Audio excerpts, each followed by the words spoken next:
나이가 들면 마음도 자연히 고요해질 줄 알았습니다. 세월이 흐르면 사람도 둥그러지고 걱정도 줄어들 것이라 믿었지요. 그러나 어느 순간 뒤돌아보면 오히려 마음은 더 쉽게 흔들리고 생각은 더 자주 떠오르며 작은 일에도 오래 머무르는 자신을 발견하게 됩니다. 몸은 예전보다 천천히 움직이는데 마음은 여전히 바쁘고 하고 싶은 일은 줄었는데 생각할 일은 더 많아진 것 같은 묘한 시기를 맞이하게 됩니다. 그동안 가족을 위해 달려오고 나를 뒤로 미루며 부담스러운 책임들을 묵묵히 견딘 시간들. 그 모든 세월을 지나 어느 정도 정리가 되어가는 지금 마음이 더 복잡해지는 것은 참 아이러니한 현실입니다. 조용한 시간마다 이런 질문들이 스며듭니다. 나는 제대로 걷고 있는 걸까? 이 나이에 이런 마음을 품는 건 나만일까? 자식은 잘 살고 있는지, 내 건강은 앞으로 어떻게 될지, 노년의 시간을 어떻게 건너야 할지, 과거의 선택들은 옳았는지. 이 질문들은 해결을 요구하는 것이 아니라 그저 존재 자체만으로 마음을 무겁게 만들 때가 많습니다. 그래서 오늘은 세상을 바꾸려 하지 않고 누군가를 설득하려 하지 않으며 오직 내 안에서 움직이는 마음 하나만 조용히 바라보려 합니다. 삶이 깊어질수록 필요한 것은 더 많은 지식이나 화려한 가르침이 아니라 마음을 비추는 아주 작은 등불 같은 지혜입니다. 부처님의 말씀에는 그런 지혜들이 담겨 있습니다. 마음은 물과 같다. 생각은 구름과 같다. 고통은 붙잡을 때 깊어지고 놓을 때 흘러간다. 이런 짧은 문장들은 화려하지 않지만 오히려 그 담백함 속에서 더 큰 진실을 드러냅니다. 이 영상은 오래 걸어온 당신의 삶을 차분히 비추고 지금 이 자리에서 일어나는 감정들을 부드럽게 이해하는 자리입니다. 복잡해진 마음을 해결하려는 것이 아니라 마음이 보내는 작은 신호들을 있는 그대로 바라보는 시간입니다. 그리고 그 속에서 부처님 말씀의 지혜가 조용히 자리 잡기를 바라는 마음으로 이 여정을 시작합니다. 세월이 흐르면 마음도 함께 둥그러지고 고요해질 것이라고 생각했습니다. 젊을 때는 할 일이 너무 많아서 마음을 들여다볼 틈이 없었고, 나이가 들면 자연히 모든 것이 편안해지고 삶의 속도가 잦아들 것만 같았습니다. 그런데 막상 지금에 이르러 마음을 다시 바라보면 예상과는 정반대의 풍경이 펼쳐져 있습니다. 사소한 일에도 오래 머무르는 마음, 갑자기 솟구치는 감정들, 어릴 때보다 더 예민해진 생각들. 몸은 느려졌는데 마음만 바쁘게 움직이는 묘한 시기를 지나고 있습니다. 왜 이렇게 마음이 시끄러울까? 고민이 깊어질 때가 있습니다. 젊을 때보다 걱정이 더 많아지고 불안도 더 잦아지고 혼자 있는 시간이 늘면서 과거의 일들이 불쑥 얼굴을 드러냅니다. 한평생 책임을 다하며 살아온 시간이 이제야 조금씩 가벼워지는 듯한데 오히려 더 많은 생각들이 내 안으로 밀려옵니다. 나는 지금 제대로 걸어가고 있는 걸까? 이 마음이 드는 건 나만 그런가? 자식 문제, 건강, 노후, 인간관계, 지나온 선택들까지. 어떤 건 이미 끝난 일인데도 여전히 현재형처럼 생생하게 떠올라 마음을 흔듭니다. 사람은 역할이 많을 때는 마음을 들여다볼 틈이 없지만 역할이 줄어들면 마음이 그 빈자리를 채우기 시작합니다. 그래서 지금 이 시기에 마음이 흔들리는 것은 너무나 자연스러운 일입니다. 부처님 말씀에서는 이 현상을 이렇게 설명합니다. 마음이 조용해지면 그동안 만나지 못했던 마음이 찾아온다. 젊을 때는 눈앞의 일들에 치여 마음이 흔들려도 그대로 밀어붙이며 지나갔습니다. 감정이 올라와도 처리할 여유가 없었고 상처가 생겨도 시간이 없으니 자연스럽게 뒤로 밀렸습니다. 하지만 지금은 다릅니다. 삶의 속도가 천천히 흐르기 시작하자 그동안 미뤄 다뤄주지 못했던 감정들과 기억들이 이제야 나를 봐달라고 조용히 올라옵니다. 그것이 바로 마음이 더 흔들리는 이유입니다. 마음이 약해진 것이 아니라 오히려 마음을 볼 힘이 생겼다는 뜻입니다. 부처님 가르침에 따르면 마음이 잔잔할수록 더 많은 내면의 흔적들이 떠오르기 마련이며 그것은 수행이 깊어지는 과정이자 마음을 정리할 수 있는 기회라고 합니다. 따라서 지금의 흔들림은 문제가 아니라 이해의 초대입니다. 평생 미뤄둔 마음의 숙제들이 드디어 빛을 보고 지금의 내가 그것을 감당할 준비가 되었기 때문에 떠오르는 것입니다. 이 흔들림 속에서 우리는 마음을 새롭게 바라보고 남은 삶을 더 편안하게 만들 수 있는 지혜를 배울 수 있습니다. 즉, 마음이 조용해지지 않는 이유는 나이가 들었기 때문이 아니라 지금이야말로 자기 마음을 제대로 마주할 수 있는 시기이기 때문입니다.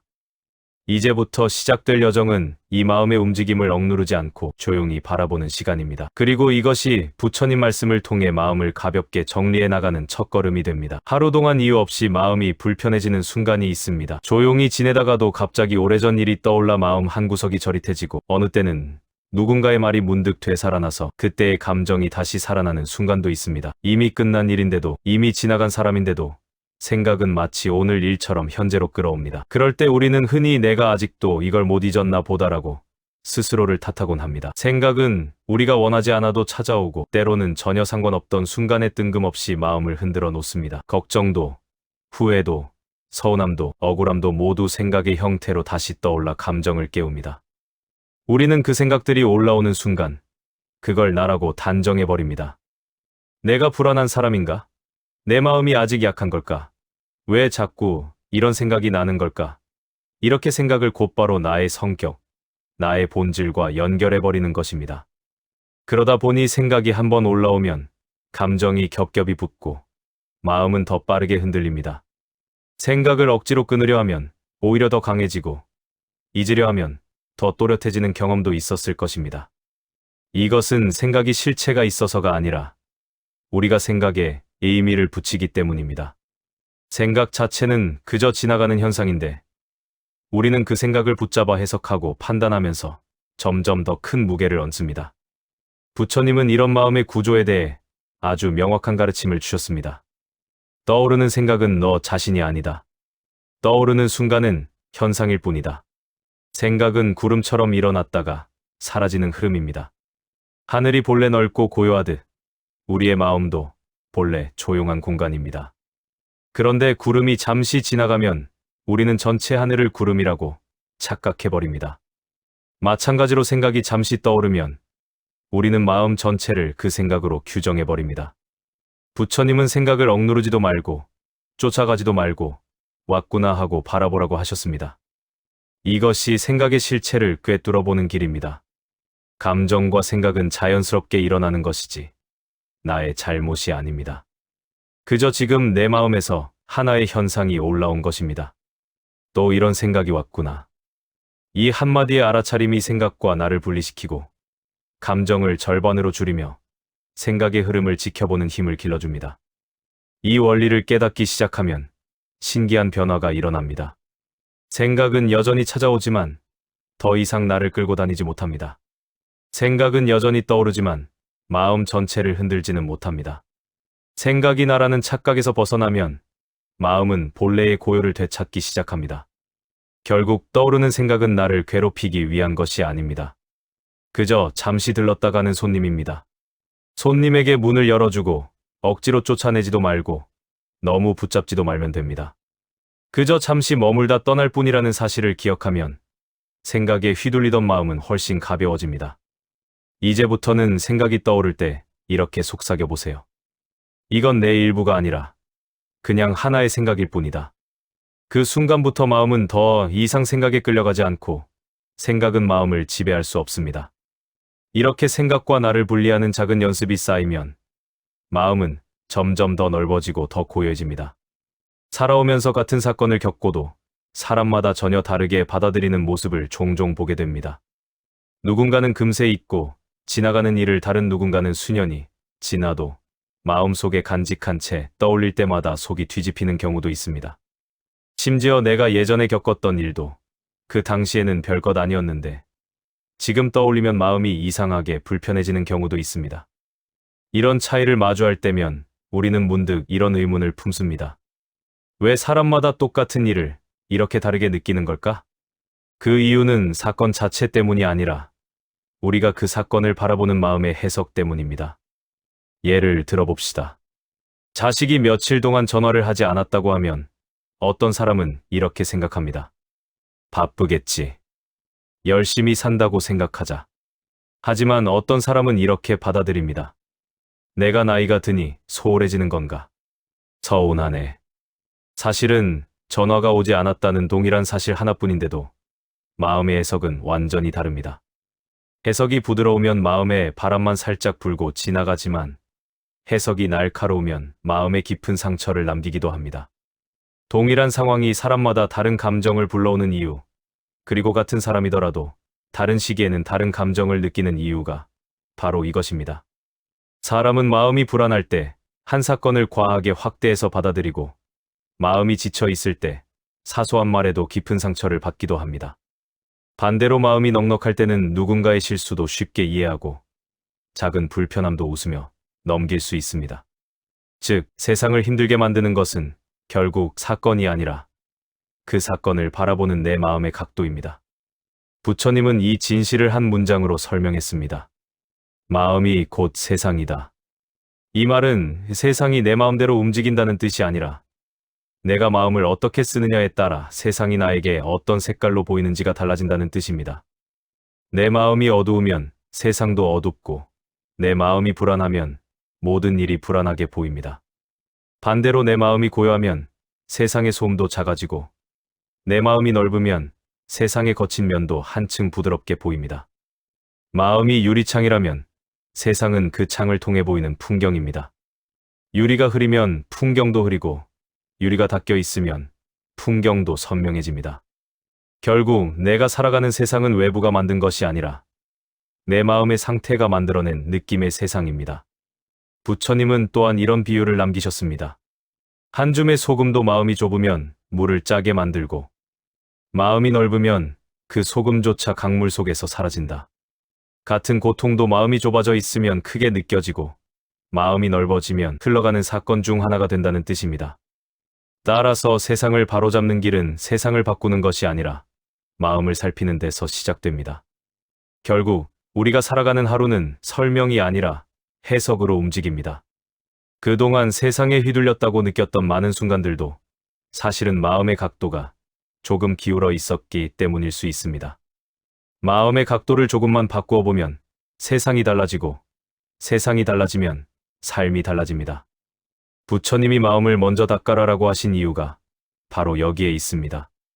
세상을 고치려 들면 지치지만 마음을 고요히 들여다보면 삶의 무게가 절반으로 줄어듭니다. 이제부터 시작될 여정은 세상을 정리하는 시간이 아니라 마음을 통해 세상을 다시 바라보는 시간입니다. 그 마음의 변화가 삶 전체를 부드럽게 바꾸는 출발점이 될 것입니다. 사람은 감정이 올라오면 본능적으로 그 감정을 판단하려 합니다. 기분이 꺼림칙하면 내가 왜 이럴까? 화가 치밀면 내가 아직도 덜 성숙했나? 불안하면 왜 이 나이에 이런 생각을 하지? 이렇게 올라온 감정을 감정 그대로 두지 못하고 반드시 그 위에 평가와 해석을 얹습니다. 그러다 보면 감정이 올라오는 것보다 그 감정을 판단하는 내 마음 때문에 더 괴로워지는 경우가 많습니다. 감정을 판단하는 순간 마음은 분주해집니다. 감정을 미워하고 억누르고 빨리 없애고 싶어 하면서 마음속의 작은 전쟁이 시작됩니다. 예를 들어 불안이 올라오면 불안 그 자체보다 왜 이런 불안을 느끼는지 모르겠다는 생각이 더 힘을 빼놓습니다. 불편한 감정이 올라오면 감정 자체보다 왜 아직도 이걸 못 넘을까라는 자책이 더 고통을 만듭니다. 이렇게 감정을 판단하면 감정은 사라지지 않고 오히려 더 깊이 자리 잡습니다. 억누른 감정은 물속의 돌을 누르는 것과 같습니다. 겉으로는 가라앉아 보이지만 손을 떼는 순간 더 세게 솟구칩니다.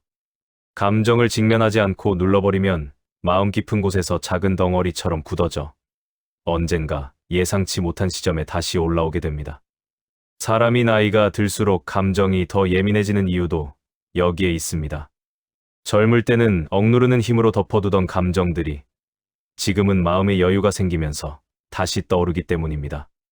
그것이 문제가 아니라 마음이 치유하려고 움직이기 시작한 것입니다. 부처님의 가르침은 단순해 보이지만 매우 깊습니다. 감정을 미워하지 말고 판단하지 말고 바라보기만 하라. 이 말은 감정을 없애라는 뜻이 아니라 감정에 이름과 판단을 붙이지 말라는 뜻입니다. 감정은 자연현상과 같습니다. 비가 오듯 바람이 불듯 감정도 그냥 일어났다가 사라지는 것입니다. 그 감정을 붙잡고 왜 비가 오냐고 묻는다고 해서 비가 멈추지 않다. 왜 이런 감정이 드냐고 묻는다고 해서 감정이 사라지지 않습니다. 감정이 올라오면 이렇게 말해보면 좋습니다. 지금 이런 감정이 올라오는구나. 그 한 문장만으로 마음과 감정이 분리됩니다. 감정은 내가 아니라 내 안에서 일어나는 하나의 현상이라는 사실이 분명해지면 감정은 더 이상 나를 휘두르는 힘을 잃습니다. 부처님께서 말씀하신 있는 그대로 보기란 감정을 없애거나 억누르는 수행이 아니라 감정을 있는 모습 그대로 인정하고 바라보는 수행입니다. 그것만으로도 감정의 파도는 절반 이상 가라앉습니다. 감정을 싸우지 않고 바라보는 순간 감정은 마음의 주인이 아니라 손님이 됩니다. 결국 감정을 다스린다는 것은 감정을 없애는 것이 아닙니다. 감정과 친구가 되는 것입니다. 감정이 올라올 때 나를 탓하거나 억누르지 않고 잠시 머물다 떠나는 현상으로 바라볼 수 있다면 마음은 훨씬 부드러워지고 가벼워집니다. 있는 그대로 본다는 것은 아무것도 하지 않는 것처럼 보이지만 사실은 마음을 가장 깊이 치유하는 방식입니다. 감정은 억누를수록 강해지고 인정할수록 약해집니다. 이 단순한 진리를 이해하면 마음은 예전보다 훨씬 편안해지고 감정의 파도에 흔들리는 일이 점점 줄어듭니다. 이제 마음은 점점 분주함에서 벗어나 조금씩 고요함을 되찾기 시작합니다. 다음 단계에서는 이 고요함을 호흡으로 연결해 마음을 현재로 붙잡아두는 법을 이야기해 보겠습니다. 사는 동안 수없이 많은 생각과 감정이 떠올랐다, 사라지기를 반복합니다. 그런데 유독 나이가 들수록 마음은 과거로 향하거나 미래를 과도하게 걱정하는 일이 많아집니다. 과거에는 잊었다고 생각했던 일들이 불현듯 떠오르고 아직 오지도 않은 내일이 마음을 무겁게 만들기도 합니다. 몸은 지금 이 자리에 있지만 마음은 과거나 미래 어딘가에서 방황하고 있는 듯한 느낌을 받게 됩니다. 그럴 때 우리는 종종 이렇게 말합니다. 마음을 붙잡아두고 싶은데 잘 안 된다. 마음이 복잡해지는 이유는 생각이 우리를 현재에서 떼어놓기 때문입니다. 감정은 지금 느껴지는 것인데 생각은 과거를 끌어오거나 미래를 끌어옵니다. 그래서 마음은 늘 분주하고 생각은 자꾸만 길을 잃습니다. 아무 일도 일어나지 않았는데 가슴이 묘하게 답답하거나 별로 큰 문제가 아닌데 하루 종일 신경이 쓰이는 것도 마음이 현재에 머물지 못하고 생각의 세계 속에서 헤매고 있기 때문입니다. 문제는 우리가 생각을 멈추려 할수록 생각은 더 크게 달려든다는 점입니다. 생각하지 말자라고 마음먹는 순간 생각은 더욱 날카롭게 떠오릅니다. 불안을 없애려 하면 불안은 커지고 걱정을 멈추려 하면 걱정은 더 깊어집니다. 이것이 마음의 구조입니다. 생각과 감정의 흐름은 억누를수록 강해지고 놓아둘수록 자연스럽게 가라앉습니다. 그렇다면 어떻게 해야 마음이 현재에 머물 수 있을까요? 바로 호흡을 바라보는 것입니다. 부처님은 마음이 흔들릴 때 가장 먼저 해야 할 일로 호흡으로 돌아가라고 가르쳤습니다. 호흡은 언제나 현재에서만 일어나는 움직임입니다.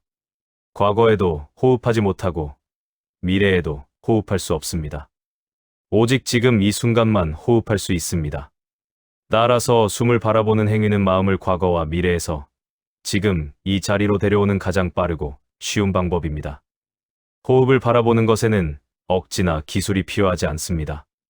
그저 이렇게 하면 됩니다. 숨이 들어오는 것을 알아차리고 숨이 나가는 것을 알아차리는 것. 생각이 떠오르면 지금 생각이 왔구나 하고 알아차리고 다시 숨으로 돌아오면 됩니다. 숨은 언제나 이 자리에서 기다리고 있습니다. 아무리 먼 길을 돌고 돌아도 숨은 늘 현재라는 문을 열어놓고 있습니다. 호흡을 바라보는 순간 머릿속을 꽉 채우던 생각들이 옅어지고 가슴에 걸려있던 감정은 조금씩 내려갑니다. 왜냐하면 마음이 끊임없이 흩어지는 대신 잠시지만 발끝을 땅에 딛듯 현재에 닿기 때문입니다. 호흡은 단순하지만 가장 깊은 수행입니다. 숨은 언제나 지금을 알려주는 신호이자 혼란스러운 마음을 잠시 멈추게 만드는 작은 다리입니다. 결국 마음을 다스린다는 것은 거창한 수행이나 복잡한 기술로 이루어지는 것이 아닙니다. 지금 이 자리에서 일어나는 가장 단순한 움직임. 바로 호흡에 머무는 데서 시작됩니다. 호흡을 통해 마음은 현재에 닿고, 현재에 닿는 순간 여러 걱정과 후회들은 잠시나마 마음 밖으로 물러납니다. 생각은 과거와 미래를 떠돌지만 숨은 언제나 지금 이 자리에서 나를 붙잡아 줍니다. 복잡한 마음일수록 호흡으로 돌아가면 마음의 파도가 절반 이상 가라앉습니다. 이제부터는 생각이 복잡해질 때, 감정이 요동칠 때, 걱정이 커질 때, 그냥 조용히 숨을 바라보면 됩니다. 살다 보면 시간이 지나도 사라지지 않는 감정들이 있습니다. 억울했던 일, 서운했던 말, 설명하지 못한 오해, 당시에 감당하기 벅찼던 상황들.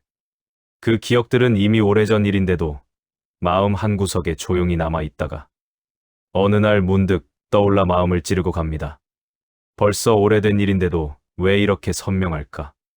이런 생각이 드는 순간 우리는 스스로를 탓하기도 합니다. 내가 왜 아직도 이걸 놓지 못하지? 하지만 이상하게도 잊으려 하면 더 또렷해지고, 덮으려 하면 더 깊이 스며들고, 억누르려 하면 마음에서 더 큰 파도를 일으킵니다. 사람들은 흔히 놓아버림을 오해합니다. 누군가를 용서해야 하는 일, 상대를 이해해야 하는 일, 혹은 그 상황을 좋게 받아들여야 한다는 의미로 받아들이곤 합니다. 그러다 보니 마음속에서 이런 저항이 생깁니다. 내가 왜 저 사람을 용서해야 하지? 그 사람이 한 행동은 잘못된 건데 왜 내가 이해해야 하지? 그래서 놓아버리라는 말 자체가 억울하게 느껴질 때도 있고, 억지로 이해하려다 오히려 더 상처가 깊어지기도 합니다. 사실 놓지 못하는 것은 기억 때문이 아니라 감정이 풀리지 않았기 때문입니다. 당시에 나는 충분히 힘들었고, 충분히 억울했고, 그때의 감정을 누구에게도 온전히 말하지 못한 채 어쩌면 그대로 삼켜야 했을지도 모릅니다. 그래서 그 감정은 시간이 흘러도 완전히 흘러가지 않고 마음속 어딘가에서 조용히 응어리처럼 남아있는 것입니다. 사람은 나이가 들면 감정이 무뎌지는 것이 아니라 오히려 마음이 고요해지는 만큼 오래된 감정이 더 잘 들립니다. 정리가 되는 시기이기 때문에 정리되지 않은 것들이 떠오르는 것입니다. 지금 흔들리는 마음은 잘못된 것이 아니라 정상적인 과정입니다. 부처님은 놓아버림을 이렇게 설명했습니다. 놓아버린다는 것은 상대를 위한 것이 아니라 나를 위한 것이다. 이 말은 매우 깊습니다. 부처님이 말한 놓아버림은 상대를 용서하는 것이 아니라 그 기억에 묶여있는 나를 풀어주는 것입니다. 부처님 가르침에서 가장 중요한 부분은 이것입니다. 놓아버림은 기억을 지우는 것이 아니라 고통과 나의 연결을 끊는 것입니다. 기억은 여전히 남아있지만 그 기억이 나를 더 이상 흔들지 못하게 하는 것. 그때의 나는 부족해서가 아니라 최선을 다했으며 상대도 완전하지 못한 존재였음을 인정하는 순간 기억과 나 사이의 끈이 조금씩 느슨해지기 시작합니다. 놓아버림은 무엇인가를 억지로 내려놓는 의지가 아니라 그때의 나는 참 힘들었지 하고 나 자신을 이해하는 순간 찾아오는 자연스러운 변화입니다. 그때의 나를 인정하는 것이 곧 놓아버림의 첫걸음입니다.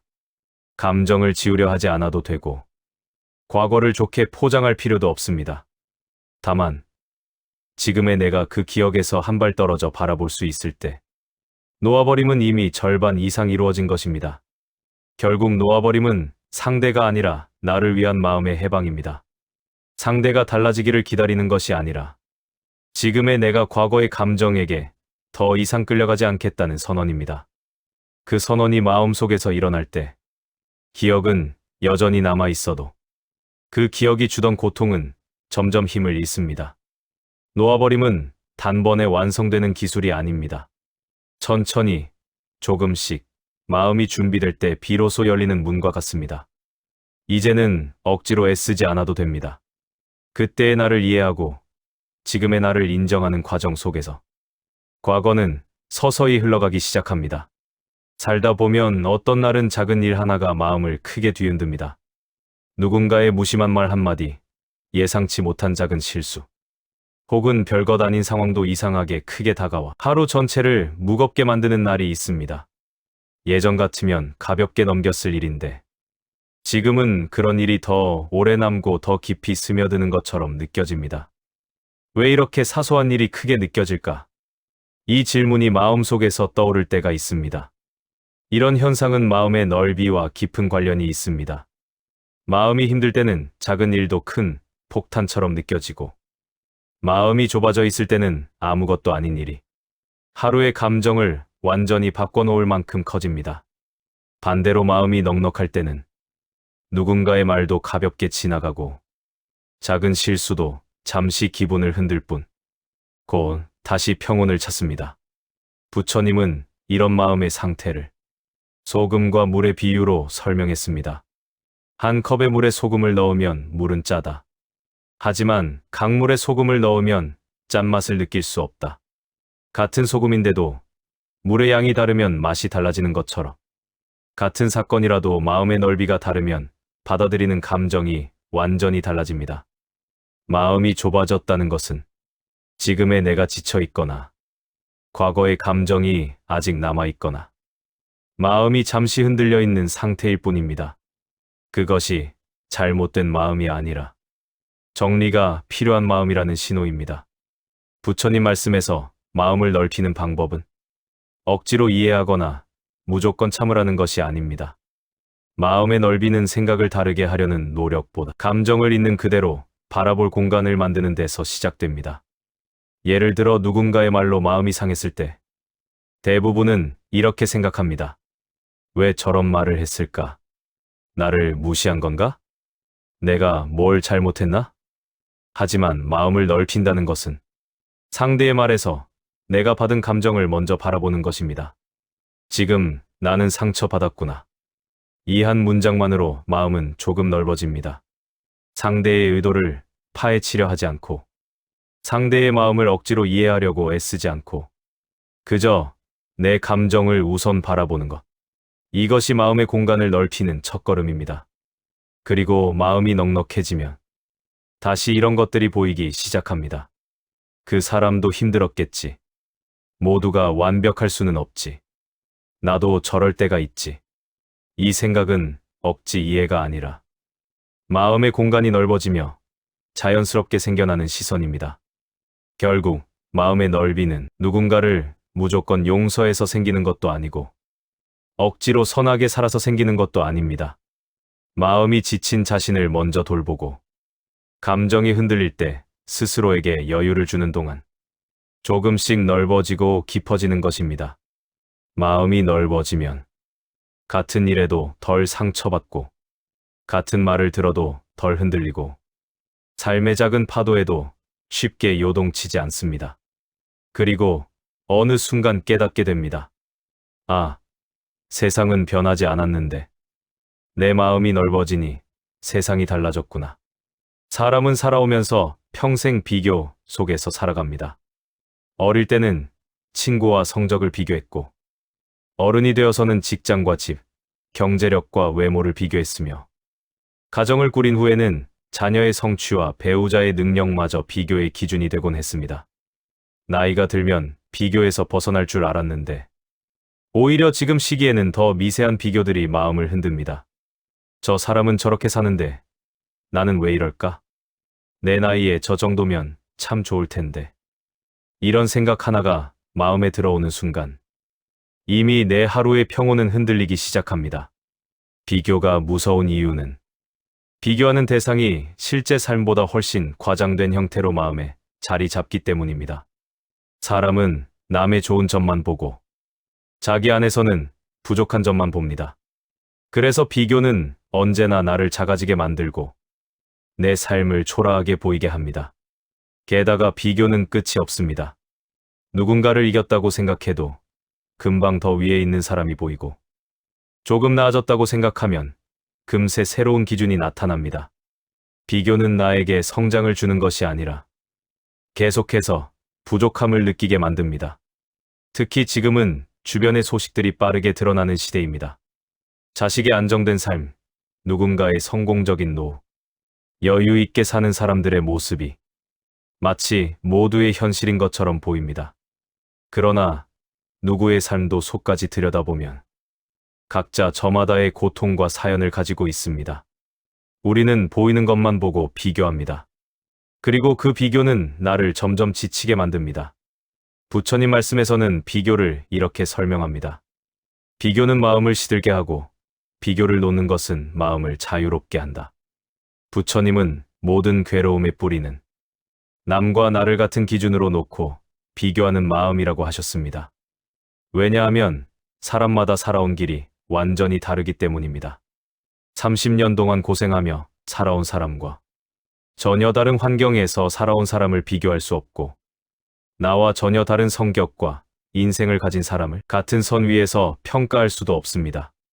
더 중요한 사실은 이것입니다. 남들과 비교하는 순간 나는 내 삶을 제대로 볼 수 없게 됩니다. 사람은 비교하는 동안 자신이 살아온 날들의 가치를 잊습니다. 견뎌온 시간, 해온 노력, 지켜온 마음. 그런 값진 것들을 모두 무시한 채 남이 가진 것만 마음에 크게 비추어 스스로를 작게 만드는 것입니다. 부처님이 알려준 비교에서 벗어나는 지혜는 내가 살아온 길은 오직 나만의 길이다 라는 사실을 인정하는 데 있습니다. 남과 나의 기준이 다르고 삶의 배경도 다르고 겪어온 고통도 다르고 가진 것과 잃은 것도 전부 다릅니다.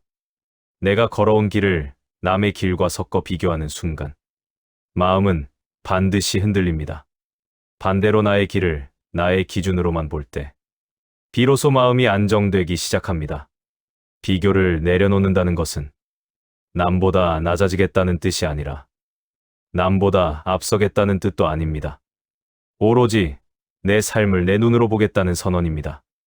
비교를 놓는 순간 내가 가진 것들의 소중함이 다시 보이고 내가 살아온 길의 가치가 선명해지며 마음은 더 이상 흔들리지 않고 자기 자리를 찾습니다. 비교는 나를 지치게 하고 감사는 나를 넓게 만들고 인정은 나를 편안하게 합니다. 남과의 비교를 내려놓는 순간 비로소 나는 나의 삶을 온전히 걸어갈 수 있습니다. 그리고 그 길 위에서 마음은 다시 고요함을 되찾습니다. 살다 보면 말 때문에 마음이 흔들리는 날이 참 많습니다. 누군가의 말 한마디가 며칠 동안 머릿속을 떠나지 않기도 하고 내가 무심코 던진 한마디가 상대에게 상처가 되어 돌아오기도 합니다. 심지어 아무 말도 하지 않은 상황에서도 그때 내가 왜 그렇게 말했을까? 저 사람이 저런 말을 한 의미가 뭘까? 이런 생각에 마음이 조용히 뒤집힐 때가 있습니다. 이처럼 말은 작아 보이지만 마음을 크게 흔드는 힘을 가지고 있습니다. 나이가 들수록 관계는 단순해지는 듯하지만 말로 인해 겪는 감정의 파도는 더 크게 느껴질 때가 많습니다. 왜냐하면 이제는 말의 깊이를 알고 말이 주는 여파가 얼마나 오래 가는지 몸으로 익혔기 때문입니다. 말의 무게는 나이가 들수록 더 크게 다가옵니다. 젊은 시절에는 누군가에게 서운한 말을 들어도 바쁜 일상에 묻혀 금세 잊어버렸습니다. 그러나 지금은 조용한 시간이 많아지면서 작은 말도 마음에 오래 남습니다. 가족에게서 들은 말은 더 깊이 박히고 오랜 인연에게 들은 말은 더 복잡한 감정을 남깁니다. 왜냐하면 익숙한 사람일수록 경계가 무너지기 때문에 말이 더 직접적으로 들어오기 때문입니다. 가족끼리 더 쉽게 상처받고 가까운 사람일수록 말로 인해 더 오래 흔들리는 이유가 여기에 있습니다. 부담스러운 건 말의 내용보다 그 말로 떠오르는 수많은 해석과 기분입니다. 말 하나를 듣고 수십 가지의 감정이 따라오며 그 감정들이 마음의 표면에 오래 머무르는 것입니다. 그리고 때로는 내가 무심코 내뱉은 말 때문에 스스로를 오래 탓하기도 합니다. 그때 왜 그렇게 말했지? 내가 좀 더 참을걸. 이런 자책이 오히려 말보다 더 큰 상처가 되기도 합니다. 부처님은 말의 힘을 이렇게 설명하셨습니다. 말은 화살과 같아서 쏘고 나면 되돌릴 수 없다. 하지만 그 말씀은 말을 두려워하라는 의미가 아닙니다. 말이 가진 영향력을 이해하면 자연스럽게 말이 줄고 마음이 가벼워진다는 뜻입니다. 부처님은 말의 수행을 두 가지로 요약했습니다. 첫 번째, 말하기 전에 마음을 먼저 살피는 것. 두 번째, 듣기 전에 상대의 마음을 먼저 보는 것. 말을 줄인다는 것은 침묵만을 의미하는 것이 아닙니다. 판단을 줄이고, 비난을 줄이고, 내 기준을 강요하는 말을 줄이는 것입니다. 그리고 듣는다는 것은 상대의 말이 맞다는 뜻이 아니라 그 말을 하게 된 마음의 배경을 보는 것입니다. 저 사람이 지금 왜 저렇게 말했을까?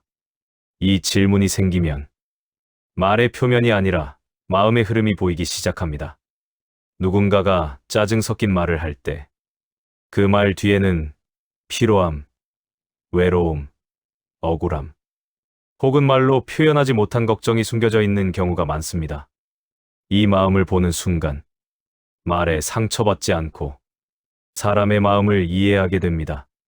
그러면 마음이 자연스럽게 넓어집니다. 그리고 중요한 사실이 하나 더 있습니다. 말을 줄이면 스스로의 감정도 줄어듭니다. 말은 마음을 계속 자극하지만 침묵은 마음을 쉬게 합니다.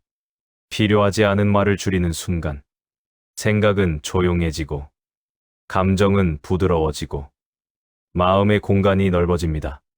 결국 말의 수행은 말을 예쁘게 하려는 것이 아니라 말을 덜 하면서 마음을 지키는 지혜입니다. 말을 줄일수록 오해는 줄고 갈등은 줄고 자책은 줄고 마음의 평온은 늘어납니다. 그리고 스스로에게도 너무 많은 말을 하지 않는 것이 중요합니다. 스스로를 탓하는 말, 과거를 후회하는 말, 자신을 깎아내리는 말은 마음 깊은 곳을 계속 흔듭니다. 말을 줄이고 마음을 듣는 순간 마음은 조금씩 고요로 돌아갑니다. 그리고 그 고요함은 나이 들어 얻는 가장 큰 지혜 중 하나가 됩니다. 살면서 우리는 다른 사람에게는 따뜻한 말을 건네면서도 정작 자신에게는 놀라울 만큼 엄격할 때가 많습니다. 누군가에게는 괜찮아, 힘들었지라고 위로하면서도 내 마음속에서는 왜 이렇게 못했지, 왜 또 실수했을까라며 스스로를 밀어붙이는 일이 많습니다. 어쩌면 우리는 평생 가족, 직장, 사회를 위해 살아오며 나 자신에게 따뜻한 말을 건네는 법을 제대로 배우지 못했을지도 모릅니다. 그래서 오히려 지금 시기가 되어 조금 여유가 생기고 마음을 돌아볼 여지가 생기자 그동안 외면했던 자기 자신이 조용히 모습을 드러내는 것입니다. 사람은 겉으로는 괜찮아 보이지만 속으로는 스스로에게 얼마나 혹독한 말을 하는지 모릅니다. 그때 왜 그렇게밖에 못했을까? 조금만 더 참았으면 좋았을 텐데.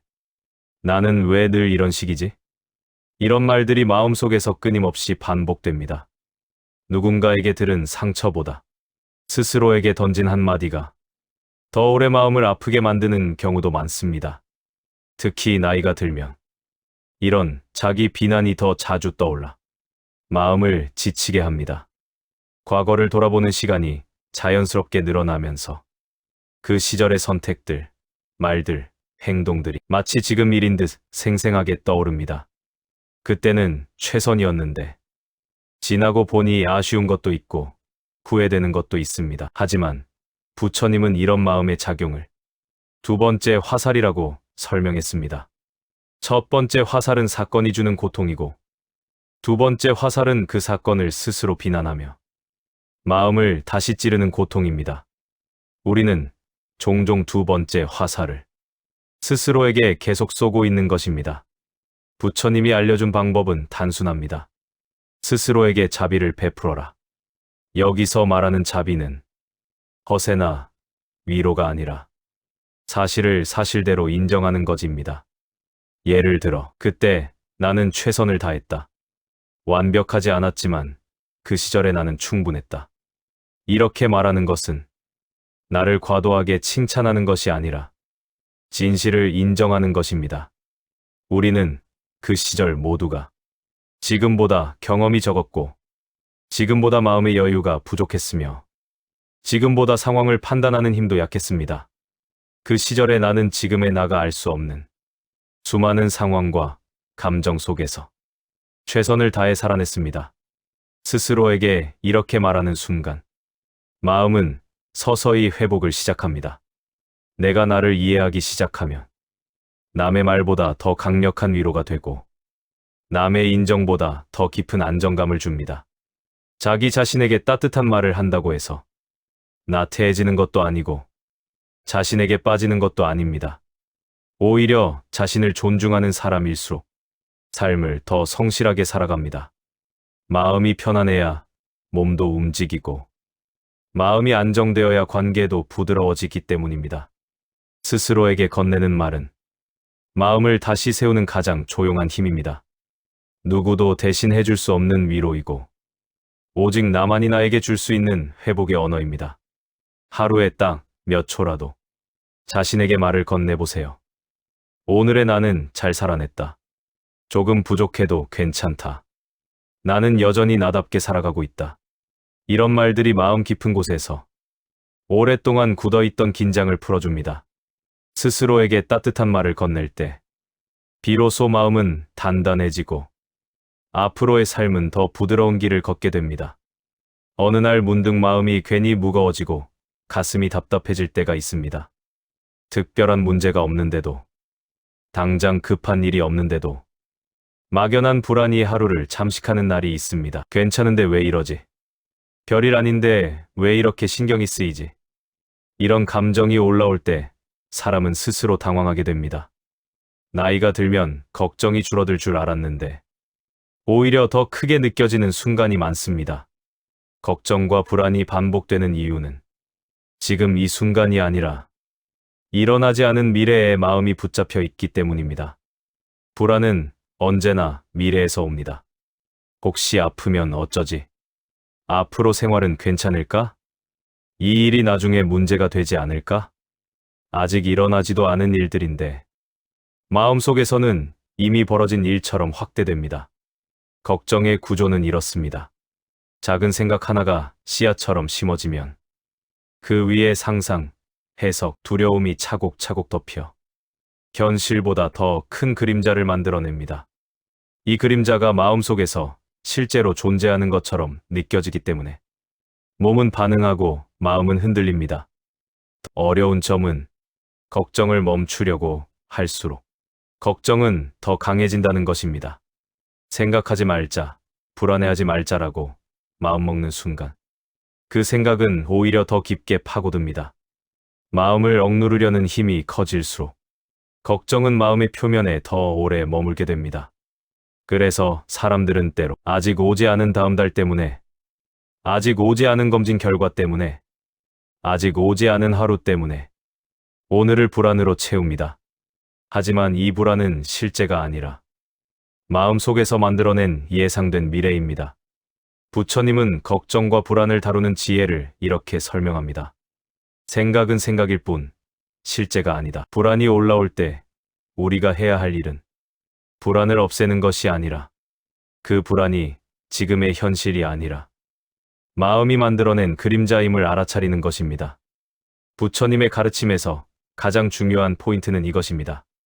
걱정은 잘못된 것이 아니라 마음의 자연스러운 반응이다. 하지만 그 걱정을 나로 착각하는 순간 고통이 깊어진다. 걱정이 올라올 때 지금 걱정이 올라오고 있구나. 이렇게 마음속에서 조용히 알아차리는 것만으로도 걱정의 크기는 절반으로 줄어듭니다. 걱정을 억누르지 않고 바라보는 순간 걱정은 마음의 주인이 아니라 잠시 들렀다 가는 손님이 됩니다. 부처님 말씀의 핵심은 걱정을 없애려 하지 말고 걱정과 나 사이에 거리를 만드는 것입니다. 불안을 바라보는 순간 불안은 더 이상 나 자신이 아니게 됩니다. 내가 불안한 것이 아니라 불안이 마음에 잠시 찾아온 것뿐입니다. 그리고 불안의 대부분은 현실이 아니라 예상에서 비롯됩니다. 예상은 아직 존재하지 않는 미래이고 미래는 누구에게도 확정된 것이 아닙니다. 그러므로 예상된 미래가 아니 지금 이 순간을 바라보는 것이 불안을 다루는 가장 빠른 길입니다. 걱정과 불안은 마음이 약해서 생기는 것이 아닙니다. 오히려 지금의 마음이 삶을 더 진지하게 바라보고 있다는 신호입니다. 하지만 중요한 사실은 이것입니다. 지금 내가 불안해하는 그 미래는 아직 존재하지 않는다는 것. 그리고 대부분의 불안은 실제로 일어나지 않는다는 것입니다. 생각 속에서만 만들어진 그림자일 뿐입니다. 걱정이 올라올 때 그 생각을 억지로 떨치려 하지 말고 그저 지금 올라온 감정으로 보세요. 불안은 마음을 지배하는 힘을 잃고 서서히 사라지기 시작합니다. 불안은 없어지지 않지만 불안에 휘둘리지 않는 마음은 얼마든지 만들 수 있습니다. 그것이 부처님이 알려준 걱정과 불안을 다루는 지혜입니다. 나이가 들수록 문득 찾아오는 감정이 있습니다. 바로 외로움입니다. 예전에는 주변에 사람이 많았고 해야 할 일도 많았고 누군가를 챙기느라 하루가 가는 시간이 많았습니다. 그래서 외로움을 느끼고 싶어도 느낄 틈이 없었습니다. 하지만 지금은 조용한 시간이 많아졌습니다. 혼자 있는 시간이 길어지면서 마음속 빈자리가 더 선명하게 느껴질 때가 있습니다. 심지어 사람들 속에 있어도 마음 한구석 허전한 느낌이 드는 순간도 있습니다. 그럴 때 우리는 이렇게 생각합니다. 나는 왜 이렇게 외롭지? 내가 뭔가 잘못하고 있는 걸까? 사람들은 흔히 외로움을 무언가가 부족한 감정이라고 오해합니다. 사람이 없어져서 외롭고 할 일이 줄어서 외롭고 날 찾는 이가 적어져 외로운 것이라고 여깁니다. 하지만 실제로 외로움은 혼자 있기 때문이 아니라 마음이 더 깊어지기 때문에 찾아옵니다. 외로움은 감정이 텅 빈 상태가 아니라 오히려 마음이 자기 안으로 돌아오며 미처 보지 못했던 감정들과 마주하는 순간에 생깁니다. 젊을 때는 외로움이 오면 바쁘게 움직여 잊어버리고 사람을 만나서 감정을 지웠습니다. 하지만 지금은 조용한 시간이 많아져 스스로의 마음을 들여다볼 시간이 생겼기 때문에 외로움이 더 선명하게 느껴지는 것입니다. 내가 뭔가 잘못해서 느끼는 감정이 아니라 마음이 성장하는 과정에서 자연스럽게 드러나는 감정입니다. 부처님 말씀에서는 외로움을 마음이 자기 자리로 돌아오는 징조라고 했습니다. 세상의 소음에서 한 발 떨어지고 오랫동안 미뤄둔 감정들이 드디어 얼굴을 내밀며 이제 나를 봐달라고 조용히 말하는 상태인 것입니다. 부처님은 외로움을 없애려 하지 말고 그 외로움을 바라보라고 가르쳤습니다. 왜냐하면 외로움은 부족함의 감정이 아니라 깊어짐의 감정이기 때문입니다. 외로움을 느낄 때 이렇게 마음속으로 속삭여보면 좋습니다. 아, 지금 내 마음이 나에게 말을 걸고 있구나. 이 한마디만으로 외로움은 적이 아니라 동반자가 됩니다. 외로움에는 많은 감정이 섞여 있습니다. 과거에 대한 그리움, 지나온 날들에 대한 성찰, 앞으로의 삶에 대한 조용한 질문, 사람들에 대한 애틋함, 그리고 스스로를 바라보는 시선까지. 이 모든 것들이 외로움이라는 한 감정에 담겨 지금 내 마음에 찾아온 것입니다. 그래서 외로움을 억지로 없애려고 하면 오히려 마음이 더 힘들어집니다. 외로움은 채워야 하는 구멍이 아니라 들여다봐야 하는 마음의 창이기 때문입니다. 외로움을 있는 그대로 바라보는 순간 감정은 더 이상 어둡거나 무겁지 않습니다. 정체를 알면 두려움은 줄어듭니다. 외로움이 나를 괴롭히는 것이 아니라 나를 이해하게 만드는 과정임을 알게 됩니다. 외로움은 피해야 하는 감정이 아니라 마음을 성숙하게 만드는 중요한 신호입니다. 혼자 있는 시간이 늘어나며 마음이 깊어지고 그 깊어진 마음이 그동안 보지 못했던 감정들을 이제야 비춰주는 것입니다. 외로움을 억지로 없애려 하지 않고 그 감정을 인정하는 순간 마음은 더 단단해지고 더 부드러워집니다. 사람은 누구나 외롭습니다. 하지만 그 외로움을 어떻게 바라보느냐에 따라 그 감정은 고통이 될 수도 있고 지혜가 될 수도 있습니다. 외로움은 나는 아직 살아있다는 감정이며 마음이 여전히 느끼고 있다는 증거고 마음이 나를 더 잘 이해하려는 과정입니다. 살아오며 수없이 많은 순간들을 지나왔습니다. 기쁨도 있었고 슬픔도 있었고 심장이 내려앉을 것 같은 걱정도 있었고 도저히 버틸 수 없을 것 같은 순간도 있었습니다. 그때는 그 일이 영원히 이어질 것 같아서 가슴이 조여오고 숨이 막히고 어떻게 해야 할지 알 수 없을 때도 있었습니다. 하지만 놀랍게도 그 모든 순간은 결국 다 지나갔습니다. 견디기 어려웠던 일도, 세상이 무너지는 것 같았던 마음도, 시간이 조금 흐르고 나면 조금씩 옅어지고 어느새 다른 감정으로 바뀌었습니다. 그래서 우리는 인생을 돌아보며 조용히 이렇게 말하게 됩니다. 그때는 정말 힘들었는데 지금은 다 지나왔구나. 부처님이 가르친 무상은 모든 것이 변한다는 뜻입니다. 이 말은 단순히 덧없다는 뜻이 아니라 지금의 고통도 영원하지 않다는 가장 큰 위로를 담고 있습니다. 마음이 아플 때 우리는 그 감정이 영원할 것처럼 느껴집니다. 걱정이 몰려올 때는 앞으로 계속 이렇게 살 것 같은 두려움이 생기고, 관계가 틀어졌을 때는 이 아픔이 절대 해결되지 않을 것처럼 느껴집니다. 하지만 우리의 경험은 말해줍니다. 아무리 깊은 상처라도 시간이 흐르면 조금씩 아물고, 아무리 큰 슬픔이라도 계절이 바뀌듯 서서히 희미해지고, 아무리 흔들렸던 날도 하루하루 지나가며 다른 감정으로 바뀌었습니다. 무상은 모든 것이 변한다는 무정한 선언이 아니라 내가 지금 느끼는 무거움도 반드시 변한다는 따뜻한 약속과도 같습니다. 이 진리를 알면 지금의 감정에 빨려 들어가지 않게 됩니다. 고통이 나를 삼키려 할 때도 이 말이 조용한 버팀목이 되어줍니다. 이것도 변할 것이다. 부처님은 무상을 이렇게 설명했습니다. 무상함을 알면 집착에서 벗어나고, 집착에서 벗어나면 고통이 줄어든다. 집착은 단단히 붙잡고 있는 마음입니다. 이 감정이 계속될 것 같아서 불안해지고, 이 관계가 무너지면 인생이 끝날 것 같아 두려워지고, 이 상황이 좋아지지 않을까 걱정하며 마음이 계속 흔들리는 것입니다. 하지만 무상을 이해하는 순간 마음 속에 숨을 쉴 틈이 생깁니다. 지금의 감정도 변할 것이고, 지금의 걱정도 사라질 것이고, 지금의 외로움도 모양을 바꿀 것이고, 지금의 상처도 조금씩 아물 것입니다. 무상은 모든 걸 놓아라라는 말이 아니라 너무 붙잡지 않아도 괜찮다는 말입니다. 감정도, 사람도, 상황도 전부 시간의 흐름 속에서 변하고 흘러가기 때문입니다. 부처님은 말했습니다. 변하지 않는 것은 없다. 그러니 지금의 괴로움에 자신을 묶지 말라. 이 말은 위로이자 해방입니다.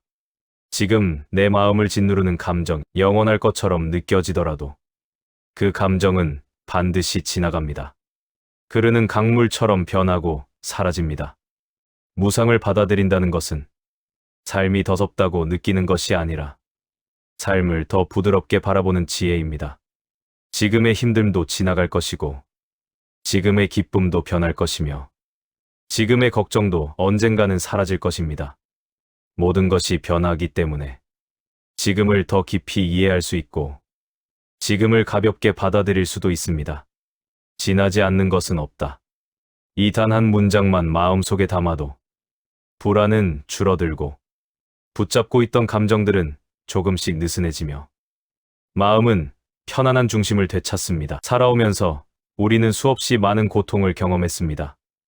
누군가의 말로 상처받고, 뜻하지 않은 상황에 마음이 찢어지고, 가족 문제로 괴로워하고, 스스로를 탓하며 잠 못 이루던 날도 많았습니다. 그 순간에는 그 고통이 너무 크고 선명해서 마치 그 사건 자체가 나를 무너뜨린 것처럼 느껴졌습니다. 하지만 시간이 조금 지나고 그날의 일을 다시 떠올려보면 이상한 사실을 깨닫게 됩니다. 그때의 사건보다 그 사건을 바라보던 내 마음이 더 힘들게 만들었었다는 것. 같은 말을 들어도 어떤 날은 웃어 넘기고, 어떤 날은 내내 상처가 돼. 고통의 크기는 사건이 아니라 그 사건을 바라보는 마음에서 결정됩니다. 부처님은 고통의 뿌리를 아주 명확하게 설명했습니다. 사람이 괴로운 이유는 사건 때문이 아니라 그 사건에 붙여놓은 해석 때문이라는 것입니다. 예를 들어 어떤 사람이 나에게 차갑게 굴었다고 할 때 사실 그 사람의 행동은 단 하나, 차갑게 굴었다는 사실뿐입니다. 그런데 그 위에 나를 싫어하는 건가? 내가 뭘 잘못했나? 내가 이런 대접을 받을 사람인가? 이런 해석이 덧붙여지면서 사건보다 훨씬 큰 고통이 생겨납니다. 부처님이 말한 집착은 바로 이 해석에 매달리는 마음을 의미합니다. 사건보다 생각이 더 고통을 키우고 상황보다 상상이 더 마음을 흔드는 것입니다. 게다가 사람은 마음이 지쳐 있을 때 해석이 더 어두워집니다. 몸이 피곤하면 감정도 예민해지고 마음이 상처받아 있을 때는 사소한 일도 크게 다가옵니다. 그래서 고통은 사건이 아니라 그날의 마음 상태에 따라 크기가 달라지는 것입니다. 부처님은 고통에서 벗어나는 지혜를 이렇게 정리했습니다. 사건을 있는 그대로 보고 해석을 붙이지 말라. 이 말은 사건을 무시하라는 뜻이 아닙니다. 사건의 의미를 과도하게 부여하는 순간 그 사건은 현실보다 훨씬 큰 고통으로 변하기 때문에 먼저 사건과 해석을 분리하라는 뜻입니다. 예를 들어 누군가에게 서운한 말을 들었을 때 이렇게 바라보는 것입니다. 서운한 말을 들었다. 여기까지만 사실입니다. 그 뒤에 이어지는 그 사람은 날 무시한 거야. 나를 얕잡아 본 거야. 내 인생이 왜 이럴까? 이런 해석은 사실이 아니라 마음이 만들어낸 이야기입니다. 이 마음의 이야기를 붙잡기 때문에 고통은 깊어집니다. 부처님이 알려준 지혜는 이 이야기를 떼어내는 것입니다. 사건은 그냥 사건이고 감정은 그냥 감정일 뿐. 거기에 의미를 더하지 않으면 고통은 절반 이상 줄어듭니다. 그리고 이 진실은 한 가지 더 큰 힘을 줍니다. 해석을 내려놓기 시작하면 사람 관계가 훨씬 편안해집니다. 상대의 말과 행동에 더 이상 휘둘리지 않게 되고 마음의 중심을 잃지 않게 됩니다. 고통의 뿌리는 외부가 아니라 내 마음 속에서 자라는 해석입니다. 이 사실을 이해하는 순간 삶의 무게는 놀랄 만큼 가벼워집니다. 사건은 바꿀 수 없지만 해석은 바꿀 수 있습니다. 사람은 바꾸기 어렵지만 내 마음의 각도는 바꿀 수 있습니다. 그리고 마음의 각도를 조금만 바꾸어도 세상은 완전히 달라 보입니다. 그냥 그런 일이 있었을 뿐이다. 이 한 문장을 마음에 남겨두면 불필요한 고통의 상당 부분이 사라집니다. 살다 보면 마음이 어디론가 계속 끌려다니는 느낌을 받을 때가 있습니다. 몸은 분명 지금 이 자리에 있지만 마음은 과거에 가 있다가 잠시 후엔 미래로 달려가고 안정되고 싶은 마음은 있는데 생각은 자꾸만 다른 곳을 떠돕니다. 그래서 조용히 앉아 있어도 마음은 분주하고 아무 일도 없는데 괜히 불안해지고 머릿속에 하지 않아도 될 걱정들이 끊임없이 떠오릅니다. 이럴 때 우리는 이렇게 묻게 됩니다. 나는 도대체 왜 마음이 이토록 어지럽지? 가만히 있는데도 왜 이렇게 흔들릴까? 마음이 흔들리는 가장 큰 이유는 지금에 머물지 못하고 과거와 미래 사이를 쉬지 않고 오가기 때문입니다. 과거에 머물면 후, 미련, 아쉬움이 떠오르고 미래에 머물면 걱정, 불안, 두려움이 일어납니다. 그래서 마음은 늘 흔들릴 수밖에 없습니다. 이 두 세계는 모두 지금이 아닌 곳입니다. 이미 지나가 버린 과거나 아직 오지 않은 미래는 우리가 아무리 고민해도 당장 바뀌지 않습니다. 하지만 사람의 마음은 과거를 붙잡고 미래를 상상하며 지금 이 순간을 잃어버립니다. 부처님은 이를 마음이 스스로를 괴롭히는 방식이라고 설명했습니다. 지금 이 순간에는 아무 문제도 없는데 생각이 과거나 미래로 가면서 문제를 스스로 만들어내는 것입니다. 부처님께서는 마음이 흔들릴 때 돌아갈 자리는 오직 하나라고 말했습니다. 바로 지금 이 순간입니다. 지금 이 순간은 지나간 일도 아니고 오지 않은 일도 아니라 실제로 존재하는 유일한 자리입니다. 지금 이 순간을 사는 법은 생각처럼 어려운 수행이 아닙니다. 부처님은 이렇게 가르쳤습니다. 지금 일어나는 것을 지금 알아차리라. 숨이 들어오는 것을 알아차리고 숨이 나가는 것을 알아차리고, 지금 몸이 앉아 있음을 느끼고, 지금 발이 바닥을 딛고 있음을 느끼는 것. 이 단순한 행동만으로도 마음은 과거에서 돌아오고 미래로 향하던 흐름이 멈추면서 현재라는 자리에 천천히 정착합니다. 생각이 튀어오르면 생각이 왔다라고 알아차리고, 감정이 올라오면 지금 감정이 왔구나 하고 바라보는 것. 그렇게 바라보는 동안 생각과 감정은 점점 힘을 잃습니다. 부처님은 이것을 마음을 붙잡는 힘이라고 했습니다. 이 힘이 생기면 마음은 상황에 휘둘리지 않고 어떤 순간에도 중심을 잃지 않게 됩니다. 또한 중요한 사실이 하나 더 있습니다. 지금 이 순간에 머무르는 사람만이 삶의 작은 기쁨을 느낄 수 있습니다. 따뜻한 햇살, 바람 한 줄기, 조용한 방 안의 고요함, 따뜻한 차 한 잔. 이 모든 것은 지금 이 순간에만 존재하는 것들입니다. 과거로 가 있는 마음은 이 기쁨을 느끼지 못하고, 미래로 가 있는 마음은 이 평온을 보지 못합니다. 지금 이 순간을 산다는 것은 과거를 지우는 것도 아니고 미래를 포기하는 것도 아닙니다. 다만 지금 내가 서 있는 이 자리에서 삶을 있는 그대로 바라보는 것입니다. 지금 이 순간으로 돌아오는 연습을 하다 보면 마음은 점점 단단해지고, 불안은 잦아들며 생각은 조용해집니다. 그리고 어느 순간 깨닫게 됩니다. 지금 이 순간에는 아무 문제도 없구나. 문제는 늘 생각 속에 있었고, 지금이라는 자리에서는 마음이 편안하다는 사실을. 그래서 부처님은 마지막까지 이렇게 말씀했습니다. 지금 이 순간을 살아라. 그곳이 마음이 머물 자리이다. 긴 이야기를 함께 걸어오면서 우리는 마음이 만들어내는 수많은 풍경들과 마주했습니다. 걱정이 앞설 때 흔들리던 마음, 외로움이 찾아왔을 때 고요히 울리던 마음, 생각이 만들어낸 그림자에 눌려있던 마음까지. 어쩌면 이 긴 여정은 누군가의 가르침을 배우는 시간이기보다 오랜 세월 미뤄두었던 내 마음을 조용히 다시 만나러 가는 길이었을지도 모릅니다.